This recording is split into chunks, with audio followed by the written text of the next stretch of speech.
The Prentice Alsop Heating and Air Coaches Corner, fueled by Donut Country and McDonald's Murfreesboro on FM 101.9 and AM 1450 Murfreesboro, FM 100.5 Smyrna, and streaming at WGNSSports.com. Coach's Show is brought to you by Rick Hall with Rayburn Insurance Agency in Smyrna. Give Rick a call for auto, home, business, and life insurance needs. More online at rayburn.net, RABORN.net. We're talking Rockvale boys hoops this morning. The head coach, Wendell Ingram, is here. Got the powder blue going this morning, Coach. Yeah, I try to rep Rockvale at all times. You never know, a kid could be walking around at Walmart looking for a place to play, so they can talk to me if they see me.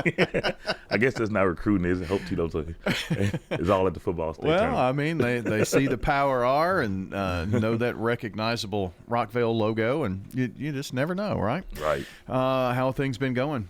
It's going as planned. Early in the season, a lot of guys who didn't get as many minutes last year are getting those now. We have, if you look at our rotation, we have about 4 new faces that we have on the court this year. And we have some familiar faces, but those 4 new faces, have stepped up to the plate, and they're doing pretty good. They're playing their role, but they hadn't did what they are capable of doing yet, and that's the scary part. So it's early in the season. We have some tough road games so far.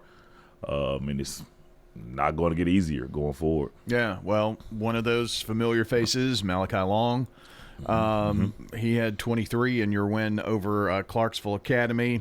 Ty Newton had 10 in the loss to Page the other night. I mean, just a couple of the names that are familiar. But then you have Elijah France and Caleb Lewis in there. So you do have a mix. Yeah, those two are some big power juniors in this area that is going to be a tough deal next year as they become seniors.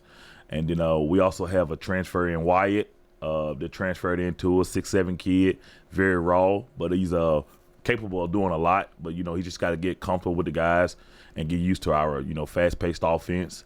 And then we have Dallas Paldo, sophomore, plays football as well. Yeah. We're trying to get him out of football shape and get back in basketball shape. And my probably one of my heartbeats on the team is Amari Dewberry.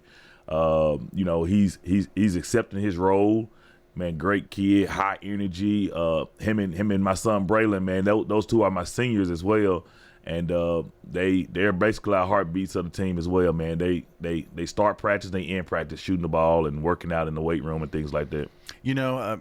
I see Amari on the court and just, always a spark when he comes in, and kind of that emotional support for others who need a positive word when something doesn't go right, that kind of thing. Amar has never had a frown on his face. I mean, even when he hurt his ankle last year in the game, he was still smiling. Last night he came off the bench and he was our second lead scorer. He sets the tone and introduces himself really early once he gets on the court. Last night, tell me a little bit about that one, because that was a narrow loss to a really good Nolensville team. Nolensville team, it was their senior night. Very, very, very crazy environment, high energy, loud intensity. I think their student section basically was 2 sections of the bleachers. They were so crazy. They knew every kid by name. Even knew some of our kids on our team girlfriends' name. They chanted. They had signs. They had big head faces. They had all of that. It was their senior night. So I knew it was going to be one of those, crazy environments. Great team. We was out without Caleb Lewis last night. He hurt his ankle against Page. So, you beat us by 4, and Caleb's our 3rd leading scorer on the team. A person on the outside, maybe some people in the gambling world could probably say we probably could have got that one last night. But, again, we show you what type of team we have, even when we're not at 100%. We don't give up. We was down that game and Page about 10 in the 4th quarter. And last night we pulled within 1, and we had a chance to probably can get that W. But again, when you're playing in that area, different association of refs, they call a little differently than you would if you was back at home or in another area. So we got to get used to it and go from there. We've got Rockvale coach Wendell Ingram joining us this morning.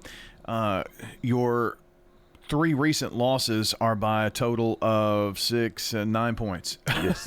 Total in all 3 games. So you've had some really close ones too, and that makes you better come January. That does. So when we look at the film, and a lot of guys, they look and they say, man, if we would have made this free throw in the second or the third quarter, do we win the fourth quarter? Or, man, if I'd have been paying attention, I got backdoored on that cut, would we have won this fourth quarter? So, or this minute span made all the difference in the game. Yes, sir. Yes, sir. And when you hear guys talking like that, that's sophomores, juniors, not even just seniors, that lets you know you're going in the right direction. And when they text you, I think it was 8:30 this morning saying, hey, are you going to open up the gym today because I want to get some shots up? That lets you know you're heading in the right direction. And because they could be sleeping until 11 watching cartoons on Saturday morning. I don't know if they still come on, but I think they used to.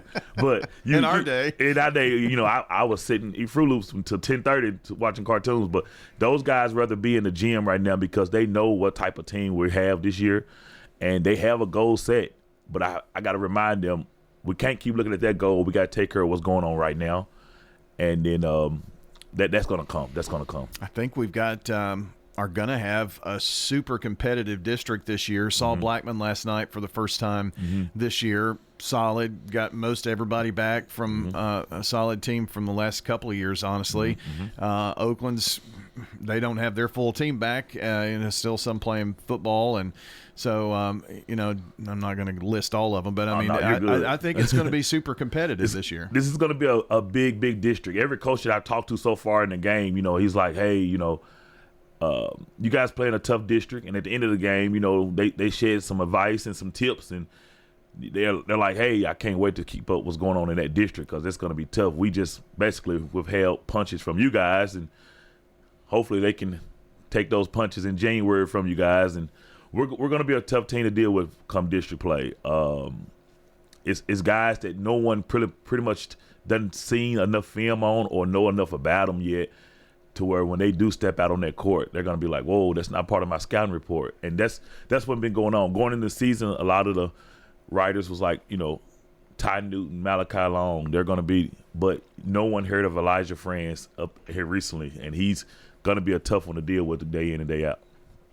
Wendell, let's talk a little bit about the next couple of weeks and kind of what is on the agenda in terms of games for you. Next week we head to Tullahoma, which is probably going to be playing in their district tournament this year. The great team. They got a big 6'10" kid that's really good. I think he may be a sophomore or junior. And then we play Ainsworth, who has probably the top 2 players in the area. A couple of kids that's got offers from Michigan State, Ohio State, everybody. On Thursday night, and then on Friday we play Lipscomb, which are getting back going again. They got football guys. They got a kid named Cam Blevins that's probably one of the best players in the area as well. And then the following week we have Green Hills and Ezell Hardin, and then we go into Christmas break where we're going to go down to Jackson and play a few teams from Memphis. Memphis Central, Memphis Tresvant, and Liberty in that area down there. So do you have a game at Mount Juliet too? Oh, we do. Mount Juliet, December 20th. I'm sorry. That's a busy week. That's a 3-game week for you. Yeah, we got a 3-1 this week coming up and a 3 the following week, and then we're gonna take a couple days off and then head to Jackson for a tournament, which those teams will prepare us to. They're tough. They're big. They're gonna prepare us to be able to face teams like Blackman and Siegel and Oakland and Riverdale and things like that. Well, then district play starts mid-January. You take on a state tournament team from last year in Laverne as well. So, you definitely when you were scheduling, nobody to blame but yourself, right? I think I may have got hacked. I'm not sure, but somehow the emails and the text messages went out to some schools, and Coach Lyons on the girls' side, he joked with me all the time. He's like, what was you thinking? But the thing about it is, no one's gonna really care what you did in November and December. It's how you're going to come out in that court in January and February. And to do that, you have to go out here and play and schedule teams. And it helps you on the recruiting side as well for your players that's trying to go to college. If they send in film where they're beating, Mother Teresa school or something like that, man, they don't care about that. But if you show them film where you're battling against Nolensville, Laverne, teams like that gets you in a better spotlight because most of the time they're there watching players from that other team that's playing. So why not go out there and try to schedule some good competition? Well, I've been talking a little bit about next year and the district realignment, and boy, that's going to look completely different. Yeah, we basically lose the grandfather of our district, the godfather. I'm sorry, the godfather of our district, man, and it's Blackman. We lose them, and we go to where we're just basically staying on Old Fort Parkway, basically going to games now, and it's going to look weird next year.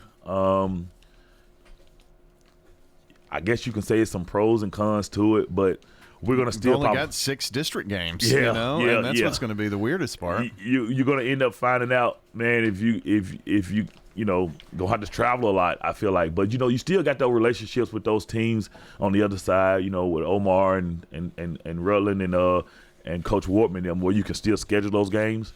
And it helps the gate. It definitely helps the gate to where you can still have your student body come here and watch. But now you're going to find yourself going to play teams up in East Tennessee and West Tennessee and heading over to Clarksville and stuff like that. And that's where it gets tough. It just seems to me it doesn't make sense to not play teams that are, a 20-minute drive in your county. Yeah. And so I think we'll all do that because, those everybody's going to need a gate, right? Yeah, and I think it puts pressure on you guys when you guys want to cover the district tournaments next year. You want to be fair to everyone, but you guys are going to get tired of driving 5 minutes to another district. Well, maybe we can get those, not on the same day for the championships. Well, I and that definitely kind of make thing. sure when I talk with Coach Burwell, them guys, man, we try to do that to help you guys because y'all do so good for our community. So we at least got to bring y'all to the table. Well, try to just to be able to get coverage from everything. You only have a few people trying to do that and can only be at one place at one time, and that sometimes is a challenge. So I do feel like we need to bring y'all in those conversations because, like I said, you guys are, man, without you guys, we can't promote our community and our team. So. Well, appreciate that. And you get to host the district tournament, though, don't you, this year? Yeah, so I'm going to close it out with Blackman, and I hope they don't get a parting gift by winning the championship. So since we're in the Christmas season, I think I would try to become a Scrooge on that situation. Understood. Wendell, thanks so much for coming in this morning. Thank you, guys. Always fun to talk to you. Wendell Ingram on the Coach's Show, talking Rockvale boys basketball, brought to you by Prentice Allsup Heating and Air, family owned and operated since 1977. Get the best service with Prentice Allsup Heating and Air online at PrenticeAllsup.com. Rely on the experience